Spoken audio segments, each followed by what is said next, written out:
that means 4 minutes past 2 p.m. Right from the according to East African time. So we are talking about the EAT. But joining me in the studios, I have Linda Susie, that we shall be discussing as usual a lot of sports content right here, and this is going to be from 2 to 3 as we shall be wrapping this up for those who are always following right on our social handles, on our Facebook, Twitter, and of course YouTube. You can always be part of this very show. Today, the question is, now that Liverpool Football Club also missed to beat Everton or lost some points, what do you expect from the games that is remaining for Liverpool, and at the same time for the remaining teams like Arsenal and of course Man City? 2 games at hand for Man City. One is going to be today against Brighton and Hove Albion. And what is your prediction for the game for Brighton and Hove Albion against the team of course, Man City? Now, Susie joins me right here, as of course the City Oilers happen to be one big one, and they stand a chance yet to see whether they could be getting in there. The City Oilers have really tried so much to see that they get themselves through to the next level. So, Susie, welcome and good afternoon. Good afternoon, Owen. Good afternoon, viewer. You're most welcome. Owen has already said that. At 2 to 3, we're already in the house. One interesting thing is your statement that you just finished with. The City Oilers did us proud with, of course, a difference of only 182 on 81, beating there is Al Ahly to see them get through, of course, to there is the next finals. And quite a very big one. Yesterday, Pakwach youngsters had a game with Pajobi United. They traveled to Pajobi, and that game did end on a 1-1, meaning the point gap between them and Pai the Black Angels continues to open up. Pai the Black Angels has their last dance at Barukuru this very Saturday, just after tomorrow. So we'll be giving you most of the updates that go down in there. Yeah, a lot of things also happening because the teams that are going, schools are traveling or reporting this week for that is the USA games. That is now for the nationals, and Mvara SS seems to be one team that is going to be representing and reporting straight to that is for that is the USA games. My question is what you think about the teams, because there's one big thing that I was trying to find here. Schools that have gone, and at the same time schools that are being pitted against. What about the schools? Where do you think the West Nile schools will finish? Because we saw Vara, we saw Kochi, we did see Biaya for the girls, and Moyo, that is right there. Now, this reporting date is today. Where are you seeing Mvara finish, or where are you seeing West Nile clubs finish? Group stages or the rest before we even get to the reports? For Mvara Senior Secondary School, I literally see that Mvara will go past the group stages, but because note also we're forgetting the fact that most of the schools the other side are equally quite very tough for the likes of the legendary or traditional schools that have always gone in there to outsmart the rest of the schools. Those days it used to be the likes of the Chisubi Highs, the Smacks and the rest. This time around, we've seen the birth of the likes of the Amus colleges, and the rest of the schools that are literally also doing so good in these post-secondary schools at even a national level. So basically, Mvara going to represent there is from this side, West Nile. Trust me, it's going to be quite a very huge one. I don't literally see Mvara being eliminated from there is the group stages. Trust me, they will go a little bit far. And then coming to the girls, from the display that I saw, from the 2 schools that actually made it to the finals, there is Biaya and Moyo Star. Trust me, these girls did display a very beautiful football. So basically, I also have hopes and trust in them. Yeah, you can be part of it. Where do you think these West Nile schools will finish in the USA National Championship that will be taking place? What do you think? Where do you think the schools will end up in? Because it's one question that I want us to discuss more and more because of a few things that probably are happening. The preparation, you saw how the games were, how teams went up to finals to see that they get themselves through right there. Now, moving away from there, of course, we shall be expecting a very big challenge over the game that will soon be coming. But I want us to talk about the regionals that are ending, just like you started with the games that were yesterday, and then Paida having their last probably dance at Barokoro Stadium. A lot of things are now coming to, of course, to the end or to the closer due to, of course, the season also getting to an end. We expect to see a lot of changes from different aspects. You see international things also changing. Teams are coming from here to there. But there's one thing I have not loved before even I go match. Why should you take individuals for discussion? I've seen names that have come through, the vice president, the vice chairman competition being in the name. There's, I think, some guy, I think the CEO of Pakwachi Youngsters. What is the problem that is arising? What is that? Basically, because I've seen where they have even tagged Whistle Time, they've tagged West Nile TV, they've tagged me, I think they've tagged you, a lot of things, and which to me is going to spread enmity, and yet we're saying no to enmity.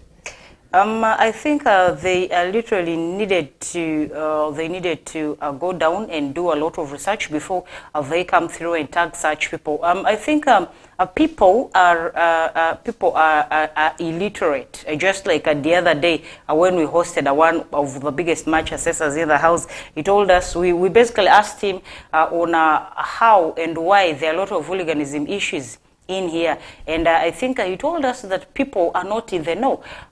In football, most clubs just pick in any other person since the person already has interest. If the person is willing to support and all that, they basically just pick in such a person and put in football management without the person fully understanding what, of course, football is all about. So I think this whole lot of tagging here and there and all that, involving in personalities into their own personal issues of either failing to win their games or either failing to play so well or something else, I think it's quite a very bad one.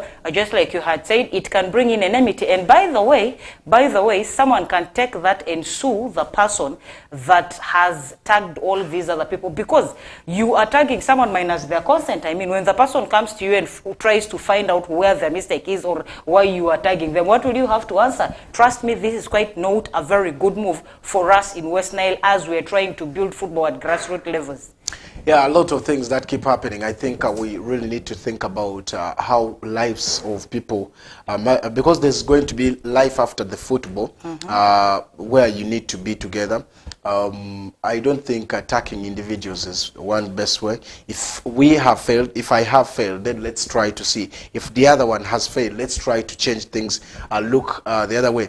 My fault shouldn't be, or my downfall shouldn't be your, it shouldn't be attached to I shouldn't blame it on you, because it's one thing. I know we all love our clubs, we all love what we are doing, but all in all, what we need to do is to be fair and make sure that things go the right way. That is one big thing. So we should always desist from such negative impacts that keep coming, because it's one of the biggest things that we will always be pushing right there. Keep dropping your messages for those following on the social handles, what you think about the West Nile clubs. That is one.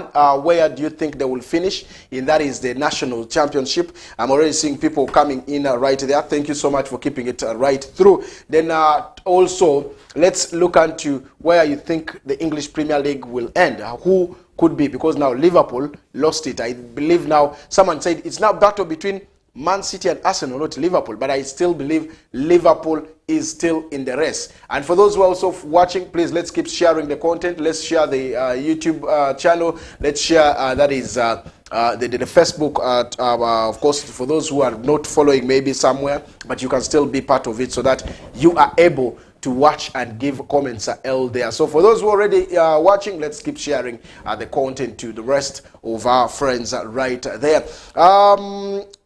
Two things. Susie, you already said you're seeing Vara up to the finals. I'm seeing Vara out in the group stages. There is one guy, Obindu Morris, who says he's seeing Vara up to the quarterfinals, not even finals. For me, I am seeing them push so far. I literally think they will even manage the group stages, basically.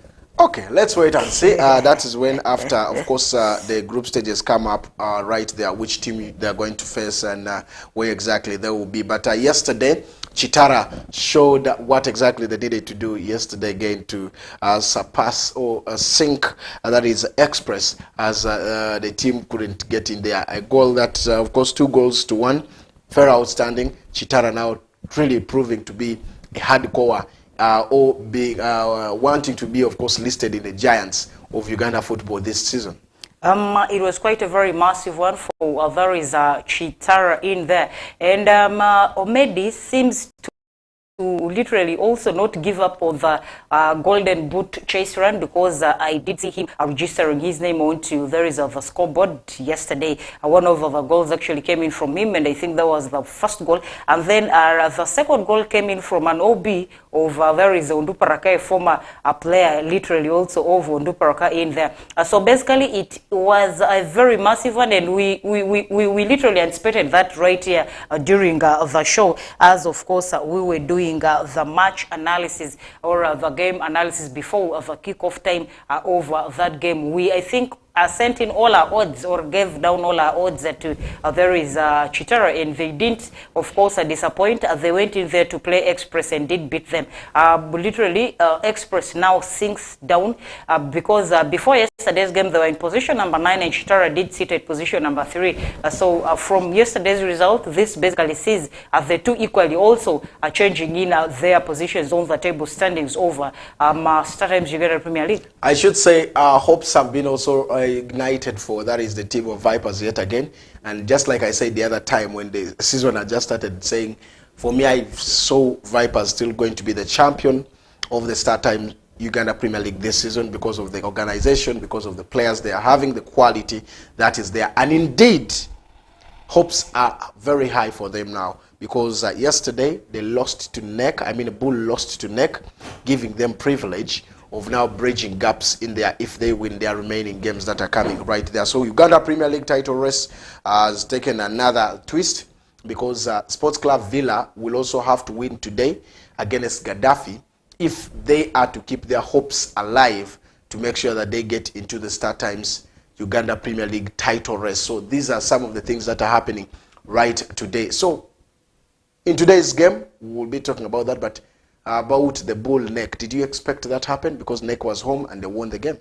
NEC was home, they did win the game. That was literally, I expected a draw in that game, because Bull literally now, they seemed to have been rejuvenated. They seem to have been back into there is the game, simply because one, they were sitting on top of the table. There is for StarTimes Uganda Premier League, and then NEC was literally equally also chasing in neck to neck. So basically, from NEC's previous runs, you would basically try to see that NEC has not been consistent. They've been on and off. They are winning one game, they are drawing the other, they are losing another, and all that. So I literally thought that maybe since Bull was visiting, we've equally also seen Bull go to other people's homes and win and beat them and collect all the 3 points, go back with them to the eastern side of the country. So that was a very tough game for the both clubs. But then I anticipated that they would be sharing spoils in there. And then at the 90 minutes, we literally did see NEC containing it and taking in the day and keeping in all the 3 points within themselves. It's quite a very good one for Team NEC.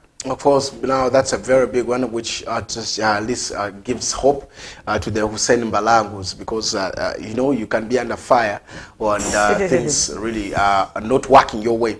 But all in all, Bull, I think, still wants to be that Bull. We said they had picked well, but now they have again spoiled the win that they have been going through after losing to, that is the team of NEC Football Club. Of course, we expected them maybe to win, but they couldn't. So it is a very bad one. But again, I want to talk about certain individuals. I think Shaban Senkatuka, Dennis Omedi, Wagiona Isaac, I think is his name, should really, I think the competition is stiff. Because yesterday you did see, after Express scoring, after the team of course Chitara scoring, Dennis Omedi, yes, scored, but later on, you did see Wagona also scoring. The two, remember, are in the same goal position, trying to fight every time. And now, they all go level to 12 goals, and that shows you that it is one big thing fighting in there for the top scorer sheet. And the question is, who is going to be the golden boot holder? That is the question everyone is now asking because of two things that is coming. Because if you look at the consistency level of these players, it shows that this is one step ahead. And out of this, I'm seeing a few of these players who are already fighting for the golden boot, leaving the country next season, going out of the country to represent in other clubs. And that is one big thing that I'm seeing. And I think one thing that has given me impression is that Wagona is doing well because he equalized 7 minutes later after, of course, it is showing there. But, of course, Gabon Living couldn't accept right through. So today, Sports Club Villa Gaddafi. Gaddafi is in relegation battle. Villa is in a fight for the title race that is still going on. So what changes do you think will come in there after they had the other game? For Gaddafi and Villa, Gaddafi literally is trying to fight so hard to see that they leave the relegation zone. Gaddafi and UPDF are down there. If you look at there is the table standings over Star Times Uganda Premier League, you'd basically see that there is some little bit of force that Gaddafi is trying to apply or employ into all their games that they are left with. Very few games to close up the season. So basically they are seeing to it that they really work hard and see that they are not relegated. This is the same Gaddafi that we equally also saw fighting relegation last season, by the way. As the season started, they came into the season and did play quite a few games that were quite so good before they started sinking into where they are right now. And Villa, literally, we did also see Villa in there is the title chase last season. At some point they even were first on the table, and they held in that position for quite some time before Vipers came in and stole the trophy in the last minutes. So basically I think this time around we've equally also seen Villa fighting so hard to see to it that they are still not ruled out of the title chase run. So basically it's going to be a very tough one. Both teams need this win. Basically, because Gaddafi will want this win to see to it that they go through, they get out of the red zone. Meanwhile, Villa wants to get all the 3 points so that they close in the point gap they have with those that are ahead of them, those that are clinging onto the title are very, very near there. So basically, with the table positions over Villa and Gaddafi, I think in here the odds to me are favoring there is Villa, but we cannot rule out Gaddafi because they always say the kicks of a dying horse are so terrible. We always see teams down there biting in those that are up here, so it's going to be quite a little bit tricky. Yeah, it's going to be a tough game to decide right there, but we shall be seeing how exactly that comes through, and a lot of things that we probably will be pushing to see that we follow the game or see how it gets done. Okay, let's move away from there. I first want to take us back to the USA games because I've just received an email about the games that probably will be taking note and groupings in there. Now, Mvara SS is being put in Group F in the USA National Boys Football. How are they? Mvara is being thrown in Group F alongside, of course, Lakeside Masese, then St. Paul Bukinda, and not forgetting Ndeje Secondary School. The games are, of course, to be hosted by Masaka SS, according to reports. Now, let me give you a whole, of course, groupings in there. Group A has St. Mary's Chitende, Mbale Progressive, Ngoro High SS, and Chisozi Seed. As a Group B has Old Kampala, Tororo Progressive, Kakungulu Bombo, St. Charles Luanga Kasasa, not Charles Koboko. Group C has Kawempe Muslim, Nakaseke International, Luangwe Seed School, Busia SS, and then that is Group, of course, C. Group D has St. Joseph's Laibi, Nkoma Secondary School, Chembeda Secondary School, and not forgetting, of course, Kasemeri Secondary School. Group E has Standard High Zana, Wisdom College, Meta Secondary School, Luwero Secondary School, and Group F has Lakeside Masese, Mvara Secondary School, St. Paul Bukinda, Ndeje Secondary School. Group G has Blessed Sacrament Chimanya, Bukedia Comprehensive Secondary School, Taurhead Institute, Highway Chiganda. Group H has Budo SS, Kakungulu Memorial, Kabong S, Bulo Parents. That is it. Then Group I, I has Amus College. You have Rakasinga Che, Maddox Secondary School, Chandondo Secondary School. Group J has St. Kagwa High School, Paida Secondary School, St. Malik High, St. Julian. Then Group K has London College, Jinja Secondary School, Bugangari Secondary School, and Munsa SS. L has Chibulia Secondary School, Jinja Comprehensive, St. Augustine, Sironko.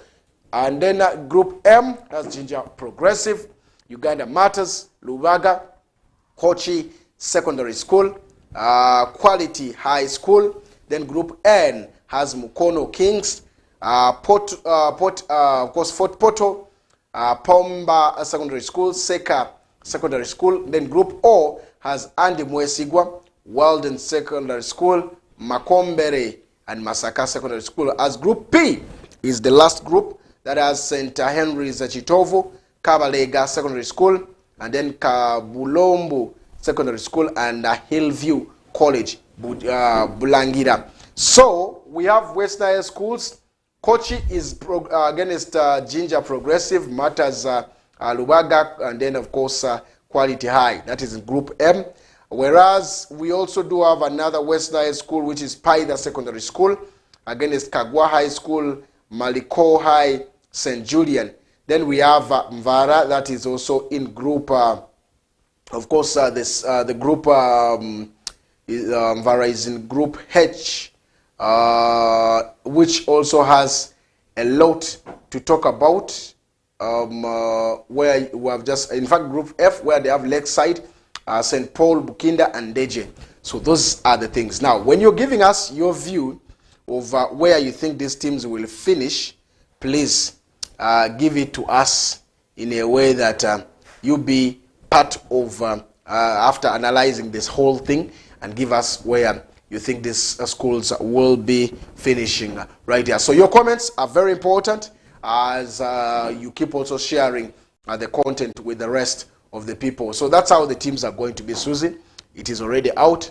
Are we expecting, are you still saying they are going up to the finals? They will go past that group stages. For me, I have a huge belief in there is Mvara Senior Secondary School. And if you look at also the group where the SS is being pitted in, this is a school that actually Mvara Senior Secondary School went against in the finals, and we did see Mvara beating them 2-0. I literally also have a lot of belief in our schools this side, and then Kochi also has been pitted against very tough schools from the other side. So basically all the group stages or all the groupings are very tough because these are the best out of the best from the different regions. So basically every other school we want to go in there and represent the school so well, represent. This time now it's not about the schools, it's about the region each other school comes from. So basically every other person who wants to go in there and do their school so proud, do their region so proud, and still prove that we did not be champions from wherever we are from out of mistake. So basically the groupings are very tough because if you look at where Mvara is, if you look at where Paida is, if you look at where Kochi is, it's quite very, very competitive. And we basically pray here now. We don't have any other option apart from praying and wishing the three schools that went in there to represent us to literally play well and go past the other group stages in there. All right, now that's what we are going to be looking into. Of course, a lot of things that will be coming. But we take a break. When we come back, we shall be coming back with some of the stories nationally still and internationally right here on West Nile Television, because there are a lot that is there. One of them is Madagascar, that the men that won, of course, a gold as in the tennis ball after, of course, they had the East African regional table tennis as they won that. Then we did see also of course, some of the talks coming in from that is look at that is the FMU presidential race. That has also been one key one. Then Uganda, that has also progressed on the chase for the top prize at 2024 All Africa Junior Golf Championship. That is also ongoing now. All those are some of the big things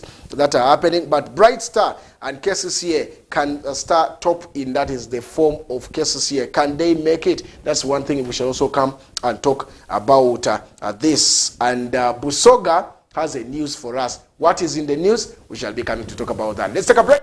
We'll be right back.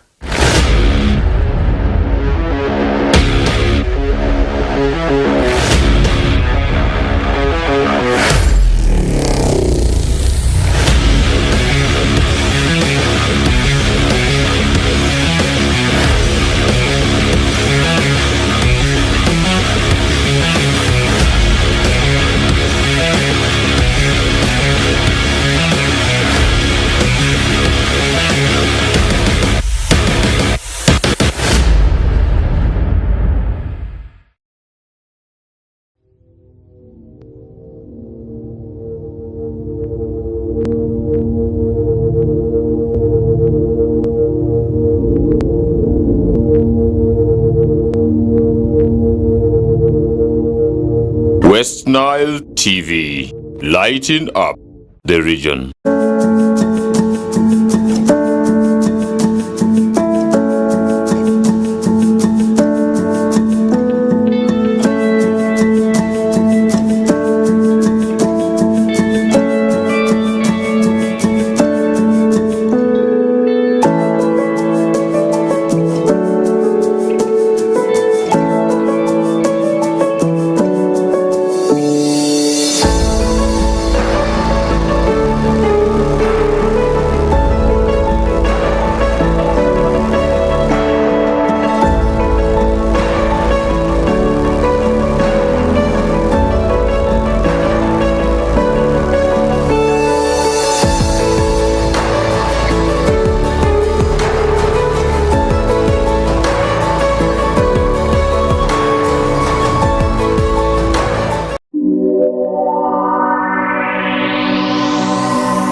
West Nile TV, lighting up the region.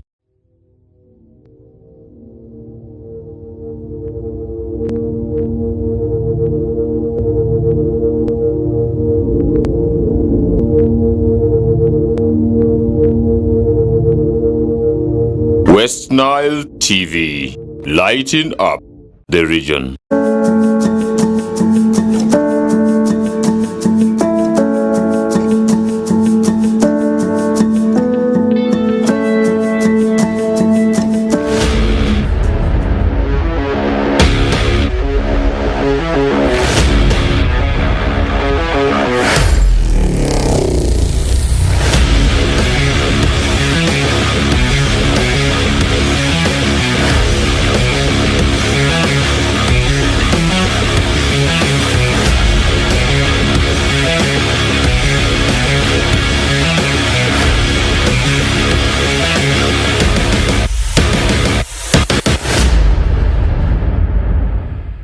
Welcome back from that break, and I want to say one of the biggest thing is of course always keeping when you're achieving something, please keep posting nonsense or stupid things so that no one understands where you lie, but at the same time, because there's no one who will always love to have progress for you. So just know that is the word of course, wisdom that I can give you for today, being a Thursday. But all in all, Busoga United's, of course, man by the names of Jesse Lukoki has resigned from his duties as the head coach for, that is the Star Times Uganda Premier League entity, Busoga Football Club.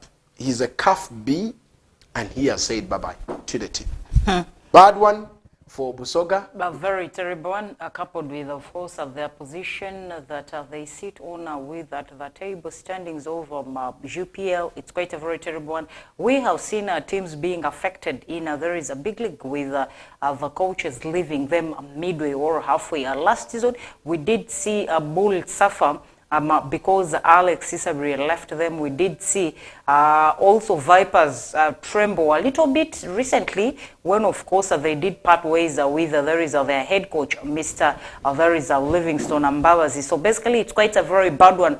In between any coach that actually parts ways with their club halfway before the season closes, trust me, the team trembles, the team is affected. So it's quite a very bad one for Busoga because we've seen Busoga literally is doing bad, and they needed the coach at least to be there because he has been with them from the start of the season. He knows where the mistakes are, he knows the players inside out, he knows who has strengths and weaknesses and all that. So basically, trust me, this is going to be a very huge blow to there is Busoga.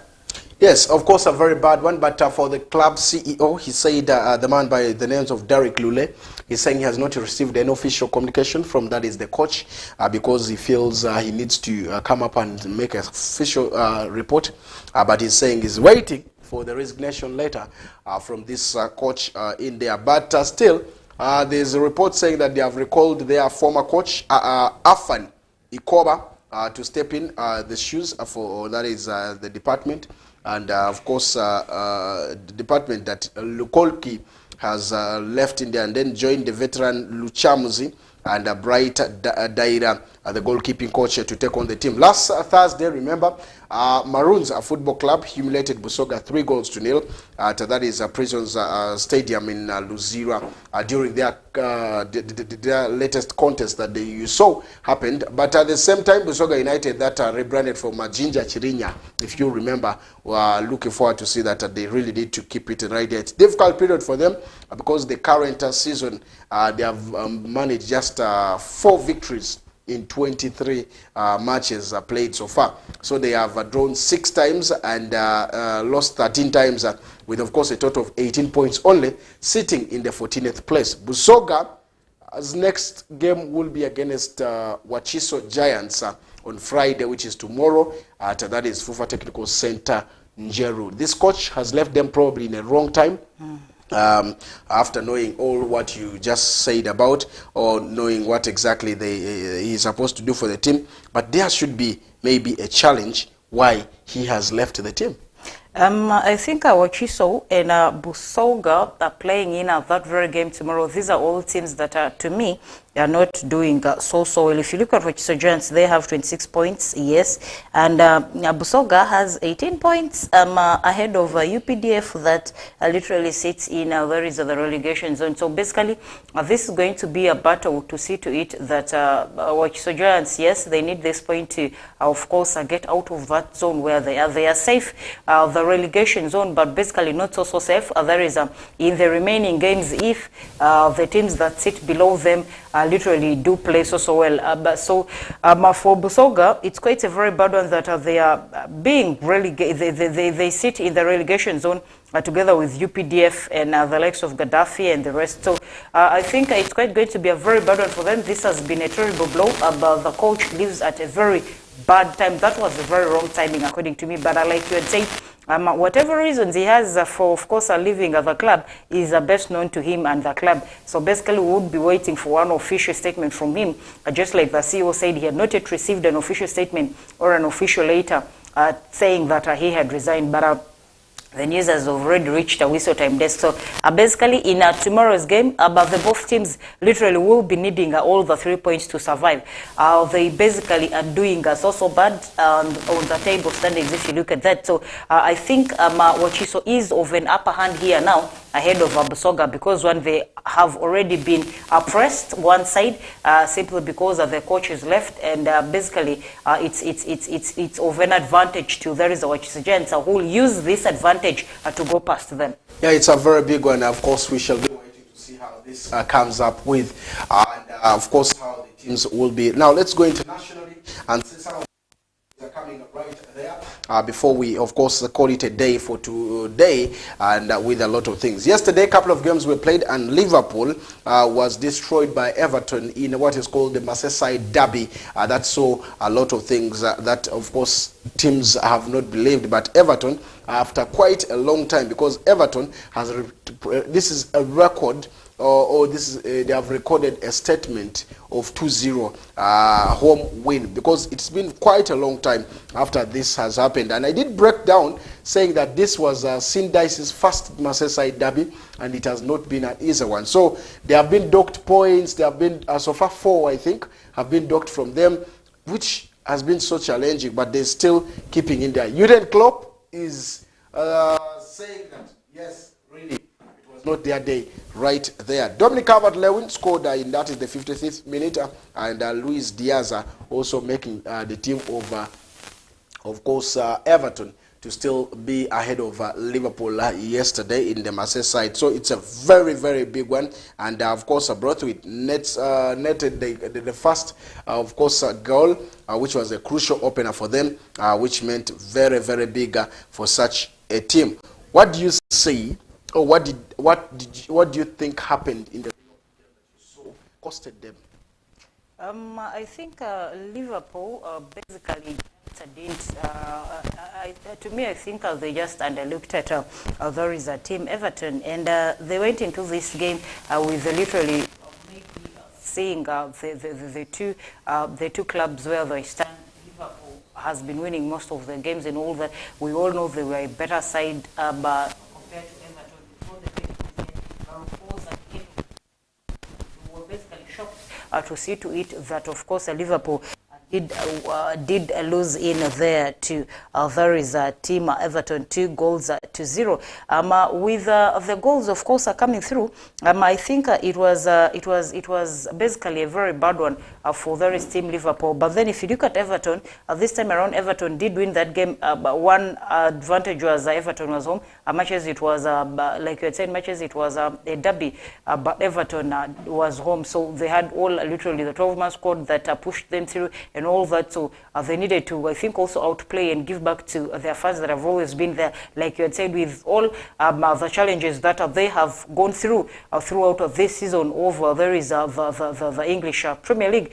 So basically, it was quite a very good win for Everton and a very bad one for there is a team Liverpool, as they trail behind the table leaders Arsenal, who of course did beat Chelsea 5-0 on Tuesday. And if Liverpool were supposed to win the game yesterday, they would of course go to they would level in the points with with Team Arsenal, but then the only difference was going to be in the goal difference and all that. So basically, it's quite a very bad one for Liverpool, as this time is very crucial if they are still going to be in the race for the champions. Of course, now the race is being dented still, you should say, by the Toffees yesterday after sealing that derby victory, because they really needed this to keep it close there. Let me give you how the table stands right now. Arsenal still way on the table with 77, and then Liverpool with 73 points, and Aston Villa 66 as the top 5 is 60 with the Tottenham Hotspurs after that moment right there. Now, yesterday we also did see Wolverhampton Wanderers losing to Bournemouth, although they got a red card yesterday, but still Bournemouth had to maintain and win that game. They got an early goal of 37 minutes in the first half, but still kept the consistency after even that red card in the 79th minute to not allow Wolves go past them. And Bournemouth went successfully. For Team Crystal Palace, they are on form.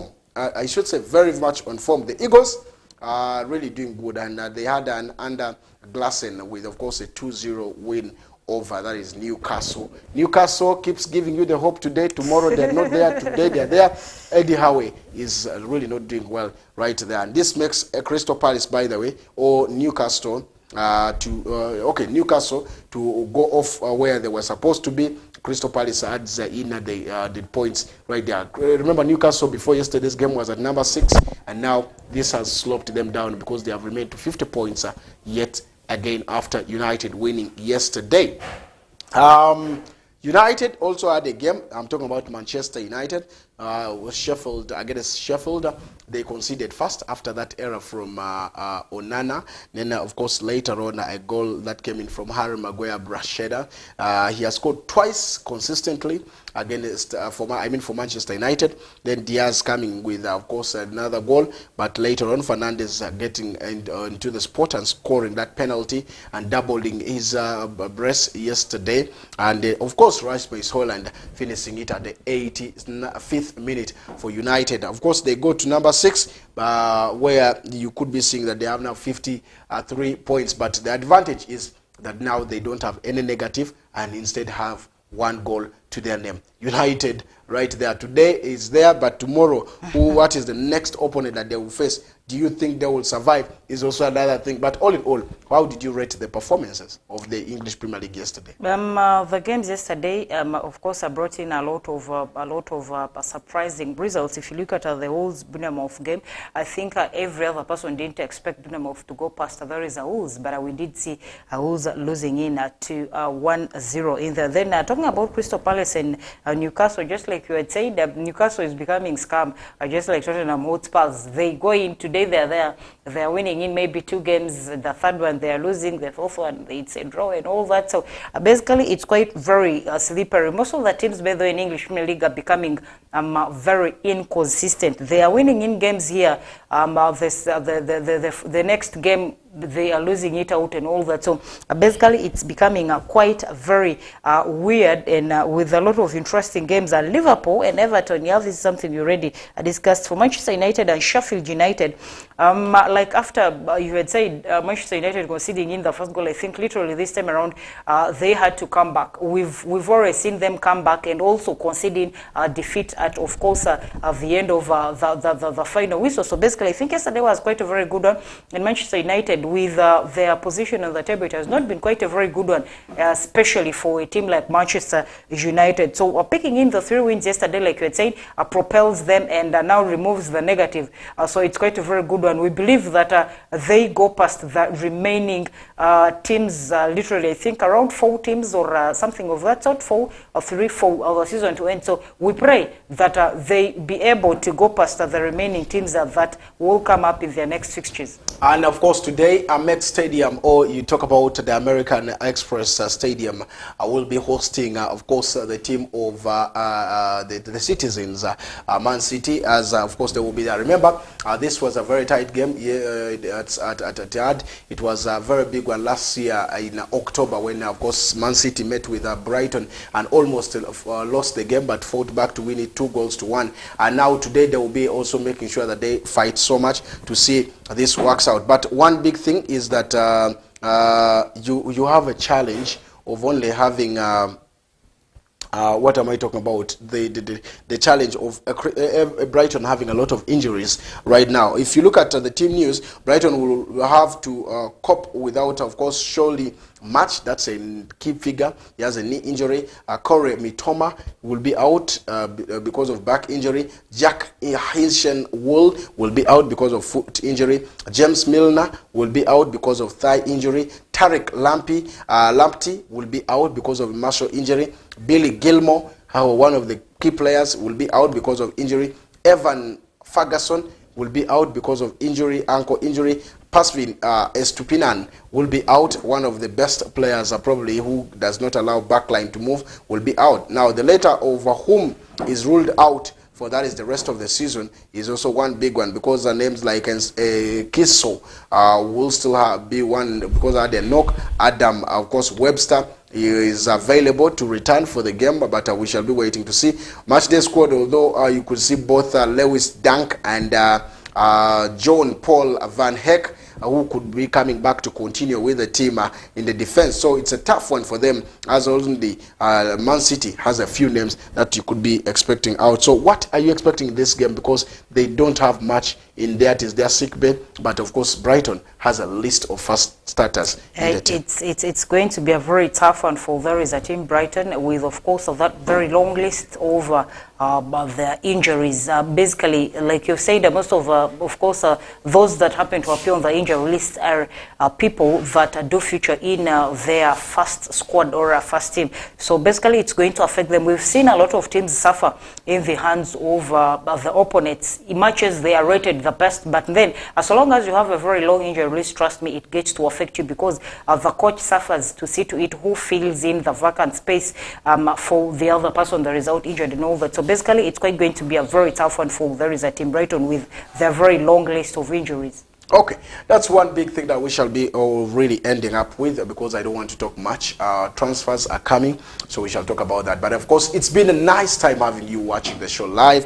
Before we get to that, maybe checking on your comments on the social handles before we also say bye-bye, because I don't want to say someone has commented and then we've not. As maybe you check through the comment section, one big one for us in Arua, there is the Arua City Boxing Club need to travel to Kampala, and everyone is performing very well. None of the boxers has been knocked out. They've all pulled through to there is the finals. They started from group stages and all that. In the boys category, we have names like Mambo, who have crossed past there is past the group stages. We have Bashir, the team captain, who literally now are waiting to feature in there is the champions. Meanwhile, in the girls, we have Ike Arafa, who now a few hours from now will also go in for there is the champions, together with her colleague, that have all gone past their opponents, and they await to feature in the champions. All right, Obindu Maris says from Koboko, seeing Vara up to that is the quarterfinals. Thank you.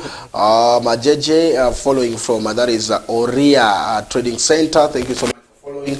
And then of course Justino Achiro is saying Tirano is in Ariwara live. Thank you so much. Alias Bandulu is like following, and thanks for the show for that. Thank you so much also. Yeah, I think those are some of the names that are right there trying to follow every day now. Thank you so much for keeping it there, those who have followed us through our social handles. And I want to say it's been a blessed one. It's been a nice time having you for the show. As up next